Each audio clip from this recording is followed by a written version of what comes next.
This is Athena Jezik, and the long-awaited Diana is back with her wrist. And it's very interesting what we're going to be doing and see what we're going to be finding. It's been a long time since I've seen her. She's been through some acupuncture appointments and some physical therapy in the process, and the scarring looks very good. It can be lymphatically probably flattened out a little bit more, but overall it's a very good scar. It's about how scars usually look. There's a little bit of swelling on either side of it, but with a little bit of lymph work going across that scar, we can get the fluid moving across it and flatten it out if she so desires. That is a little process that happens, and eventually, though it looks like down here, it's already starting to turn back to the fleshy color, so it would just take a little longer for that to turn, where all you see is a little white line going down, so overall that's good. Now, she was saying that her wrist and all that is still a little stiff, and her hand is a little stiff in the mornings. She has to make a fist, and it's hard to do that. It's could be a little inflammation or something going on there, and just feeling like it was a tight. She also mentioned that she did some stretching, and she felt the entire rib cage shift a little bit, and that would still align up in with the trajectory that was going on when she fell, because the shoulder probably did pull a lot of the rib cage to the side in a different way and twisting however she fell, the trajectory. So with the shoulder and elbow and all that being more in alignment, and then her doing some stretching with that, even though it took a while for that to really find its way back, it has found its way back, and she said it felt very good. So overall, the progress is being made. This sort of stuff does take a long time to really heal, and it's never quite like it was at first, because there's just, it can be close, but there's always going to be a little bit of oddness going on. Although I really and truly do not agree with that, because I think if we give the body the proper things that the body has inside of itself that we lose, I think that hinders the process to get back to the way that God created us and being more whole and complete. We've been kind of conditioned to just kind of settle with what we settle with, but I kind of always push the envelope a little further. So right now I'm just going to check kind of the little small range of motion and see what's happening here, see if I feel anything out, and just work the hand in a little bit of way. But overall, to my eye, it looks like things are going well. Where that incision was and where you all watched me correct that. And so let's go up to the fingers here. I want to see about since they're so stiff, I want to make sure that they're decompressed. I'll give a little space in there.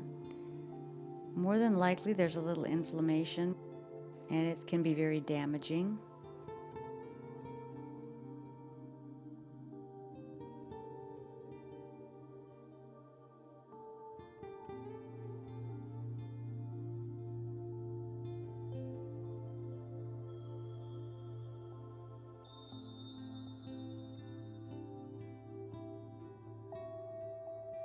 So I'm going to take these little hinge joints and kind of test them outside their hingy, and also check all that, and then go down to the next one. Keep all that going. Okay, and we're going to go up to the next. I'm going to rotate her hand. So we'll go to this finger and we'll do the same thing. Check this joint. Yeah, post-op is important to check people. There's a lot of things they can do when there's post-op, as Diana has done, because all of it contributes towards healing. But you don't want to skip the subtle part.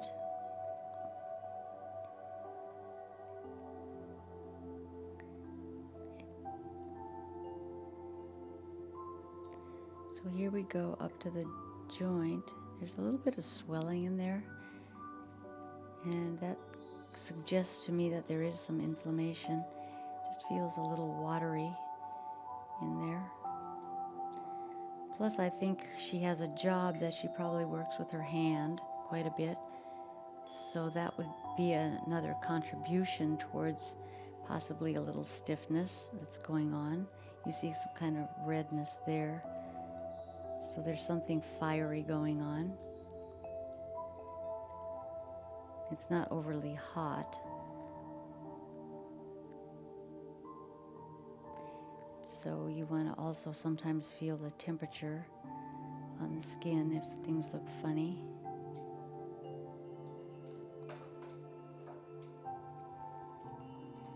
These are all doing very well. They're rotating well.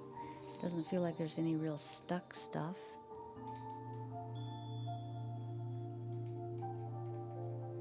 And then the next finger.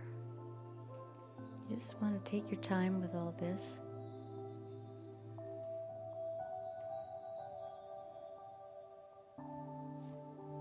Yeah, that's good.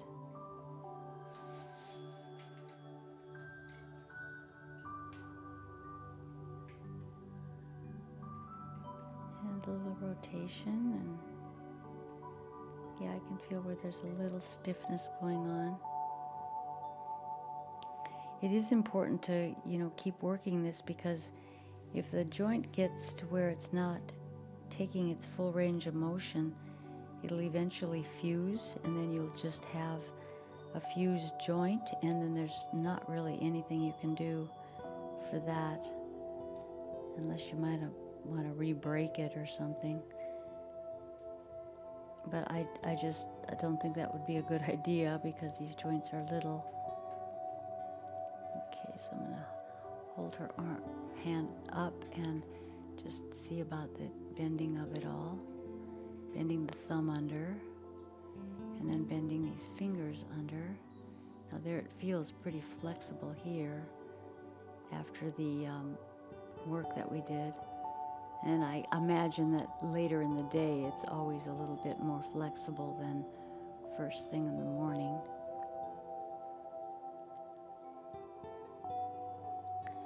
Sometimes the stiffness in the morning can be inflammation. It can also be fluid retention. This little joint feels a little stiff there. Curl it in. But overall, it's good. And this one. Yeah, that's good too. Get the palm of the hand. Now let's go into the wrist. Now the wrist, you can tell it has had a trauma to it, because it's really not quite the same shape as a wrist. That's a pretty serious thing when we break bones. And they put them back together as good as they can, but there's still things that go on that's just really kind of unavoidable. And that's why it's good to figure out different techniques that can go a little bit differently into the approach for the healing, rather than just a little bit more rough stuff, because we want to get that muscle memory pattern shifted with the small little movements that happen in the body. I'm going to curl my hand underneath this wrist here and continue to work on top here. Yeah, this is a funny kind of bone placement. So I just need to traction this a little bit.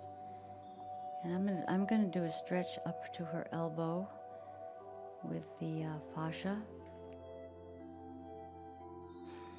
So I'm gonna just be stretching some of the fascia very gently, and we might feel a little bit of unwinding,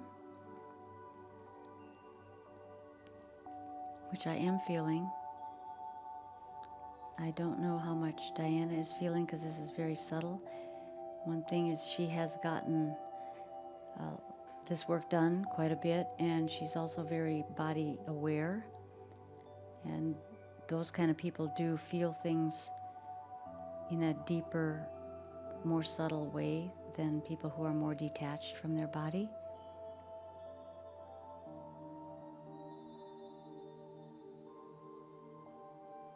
So yeah, there's quite a bit. There's a little bit of decompression going on, as well as a lot of unwinding, and it feels like it's mostly into the bones, the wrist bones.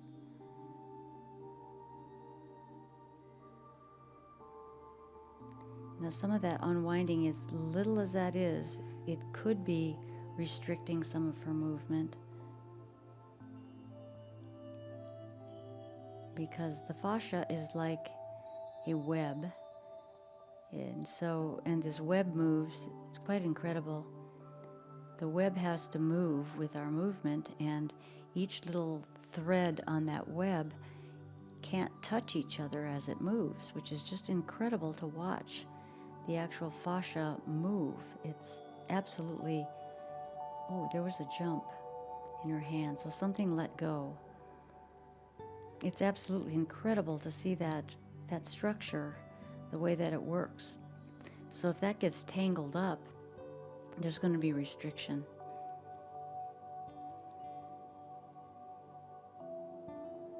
Now she did, like I say a little earlier, she did have a little kind of a jump with the hand, so there was some release somewhere in that wrist, and the fingers want to move, so it's somehow connecting into that. And it may have been her, I don't know, I can't really tell if it was her natural movement or if it was just more of a spontaneous needing to move kind of feeling. But I'm still stretching this fascia, and my focus is to get that up into the arm a little bit, at least halfway up the arm to the elbow, maybe would be better. The other thing is, because she had that massive shift in her rib cage, that could be, needing a little bit more alignment down here at the wrist as well. They kind of work both ways, the alignment going up and then the alignment coming back down. Because if that was that big of a shift going on, we would have a change in the position of the shoulder and the elbow, possibly the elbow, and the wrist. Possibly if the elbow shifted, the wrist would need to shift back. So all these things you have to take in mind when you're doing this work. It's not simple, it's easy, and it is somewhat simple, but the concept of it and the practice and technique of it is much more complex than what it might look like. In fact, it might look like there's nothing being done, but there's massive amounts of movement that I'm feeling, and possibly Diana's feeling some of the movement as well. Now this is definitely kind of tangled through here, both on the front, the top hand and the bottom hand, and that is at the fascial level. Now, fascia goes around muscle, it goes around all the organs. It's a massive, massive network. There's a book out called The Web of Life, and it's really the only book I have found so far, but I'm not looking anymore. But for a long time, there wasn't anything written really about fascia, about connective tissue, about this stuff. It's really interesting. Yeah, this is definitely doing some stuff. Yeah, that feels really good.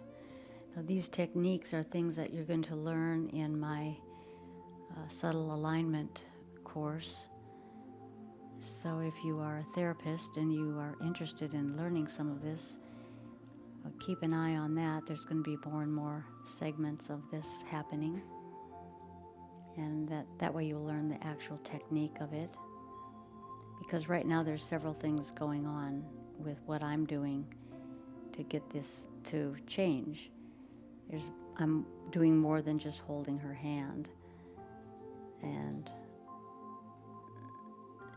I can feel there's quite a bit of lengthening. There's quite a bit of lengthening happening, which is good. And she's very relaxed with this work, so that's another good thing, because that is allowing the body to just do what it has to do to heal.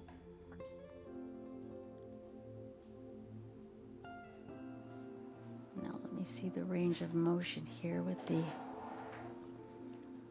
wrist. I'm going to hold her up and find a place to hold the fingers and move it up and down and back. Yeah, there's a lot of restriction with the wrist here.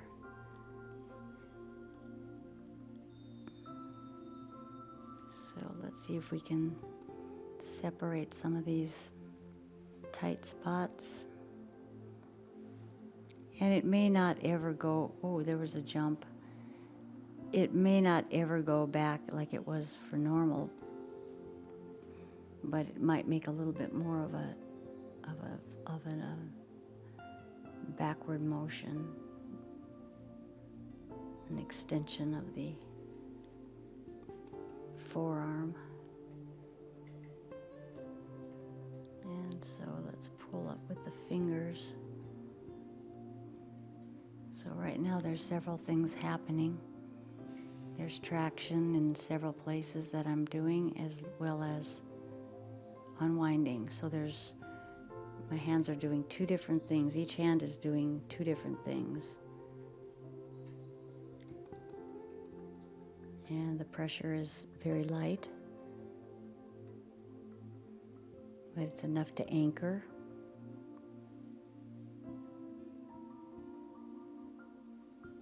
And it feels like it's going to want to rotate a little bit. And I only want the wrist to rotate. I don't want it to rotate into the arm. So I'm going to anchor it. That's a nice rotation. It still wants to go a little further. There was another release. And let's bring it back around.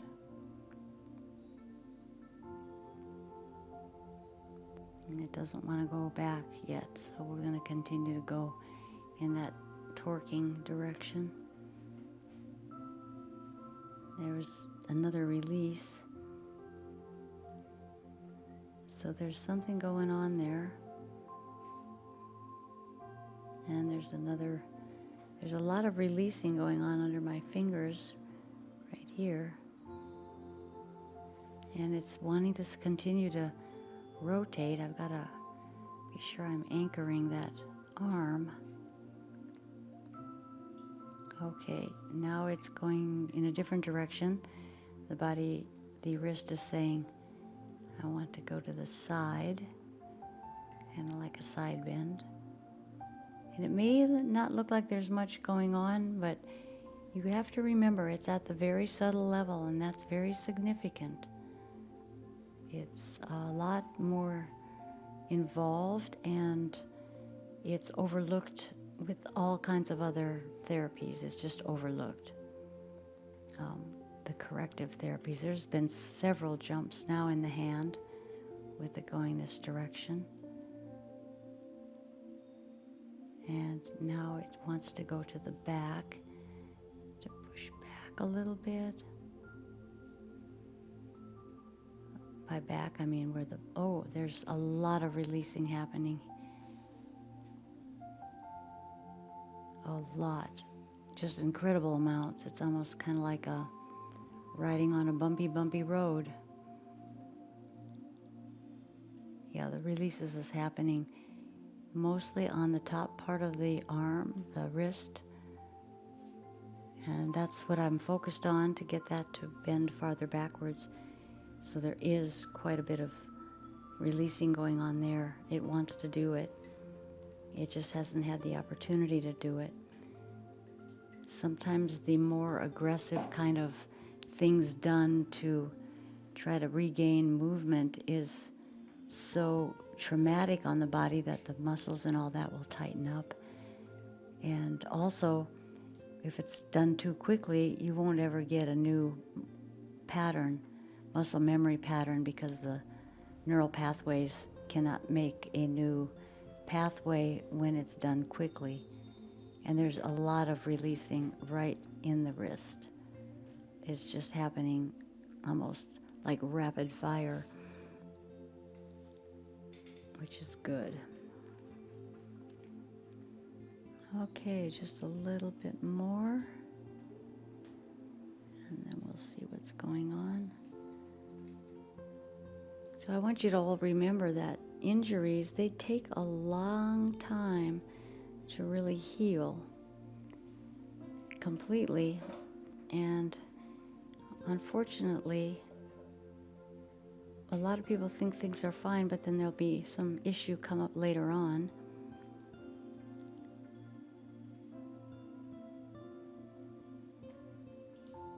Going down here.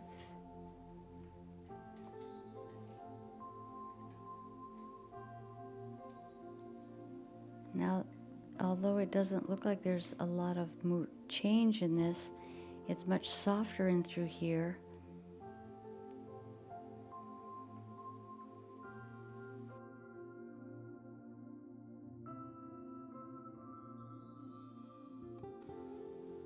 So there's a lot to healing. There's a lot of releasing going on still through here. So I think this is where the tightness is. And this, she should see some kind of change. It might not be a whole lot, but she should see some kind of a change. And in that she's so body conscious, she'll notice it. I'm not worried about her not noticing. But this just feels like it's more fluid. It's not really moving that much farther, but it feels more fluid, like something has opened up. And remember, she had metal in here for a while, and then it was taken out. It was a pretty good break, and we've monitored this pretty much since the beginning, and she does have a lot more range of motion than when she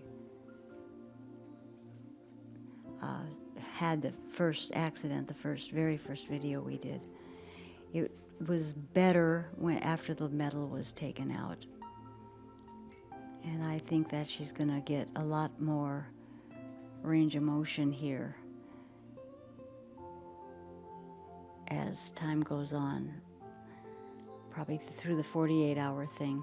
Now just a little bit here. I'm just going to, as you can see, this is healed up very well, but it's still red along there. And by doing, you see, scar tissue is connective tissue, and it kind of forms like spaghetti. It doesn't really go like a muscle, like the smooth muscle or the muscles of the arms and legs, where lymph can't get through there when it's all spaghetti-y.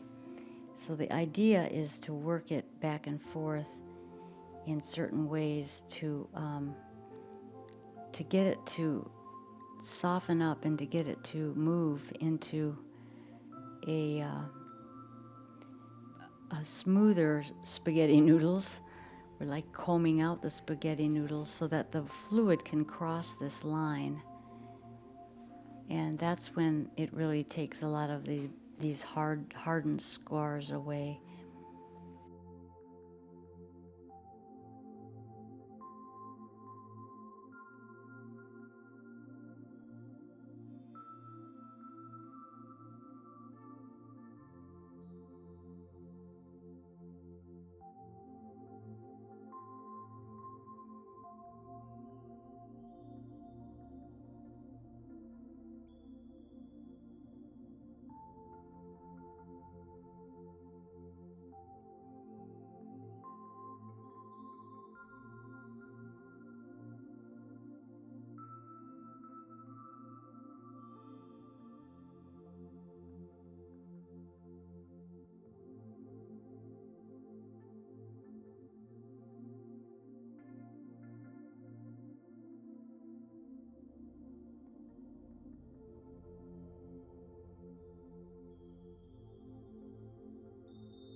And this right now just feels a little bit flatter. It's still got a bump, but it does feel a little bit flatter. Quite a bit flatter, actually. And there's lymph moving across there now. It's not a super big flow, but it's a start. I've worked a lot of scars like this when people have tummy tucks and all that. Those are pretty rough surgeries. But there is a big scar across the stomach, or facelifts, same thing. But you want them to disappear. And so that is really overall. It's still got some spaghetti in there, but it's much, much smoother than when we started. It's still red because it's been manipulated. And so anyway, I'm just going to check one more thing with the elbow to make sure that we have a nice alignment there and the elbow didn't get out, because that's important for the wrist. The elbow's not really dancing around too much. It's got a little dance going on, but no, for the most part that stayed pretty well aligned. Yeah, that feels good. So there you have it. And I think it was a good session. If you're interested in learning all this, please join my subtle alignment course. You'll learn all this, and be sure to like and share and leave a comment. Thank you so much for viewing, and we'll see you later. I want to invite you to explore my course, The Foundations of Subtle Alignment. It is going to take you beyond the work of massage therapy. It will take you into the world of the subtle anatomy. Misalignment of the subtle structures is often the root cause of chronic pain, injuries, and chronically high levels of stress hormones. These techniques offer profound benefit whether you are working on people with complex issues or not. In this course, you will learn about the subtle anatomy and a protocol for assessing and aligning the subtle structures.